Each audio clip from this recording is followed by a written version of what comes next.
এই মজাদার ভর্তাগুলো বানানো যে এত সহজ আগে জানা ছিল না।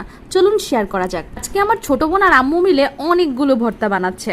একটি কড়াইয়ে সামান্য তেল দিয়ে শুকনো মরিচ আর রসুন ভেজে নিল। তারপর সেই কড়াইয়ে আম্মু বাদাম ভেজে নিল। তারপর দেখলাম একটা শুকনো কড়াইয়ে তেল ছাড়া কালো জিরা ভাজলো। তারপর শুটকি ভাজলো। আম্মুর পায়ে সমস্যা, তাই সব বাটাবাটির কাজটা আমার বোনই করেছে, ছোট বোন। প্রথমে আমার বোন বাদাম ভর্তা করেছে, যেটা আমার খুবই পছন্দের। অন্যদিকে আম্মু বেগুন ভর্তা বানাবে দেখে বেগুন পুড়তে দিয়ে দিয়েছে। এরপর এই ইনগ্রেডিয়েন্টস গুলো দিয়ে আমার বোন ধনিয়া পাতা ভর্তা বানাচ্ছে।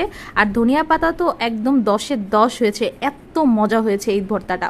অনেক রকমের ভর্তা করছিল বলে একটু কম পরিমাণেই করছিল প্রত্যেকটা ভর্তা, নইলে নষ্ট হয়ে যাবে। আমি মাছ গোছের থেকে বেশি ভর্তা পছন্দ করি। ভর্তা মানে আমার অনেক পছন্দের। শুকনা মরিচ আর রসুনটা আমি ভেজেছিলাম। আমি বুঝতে পারিনি কতটা পরিমাণ লাগবে, খুবই কম পরিমাণে রসুন দিয়েছিলাম।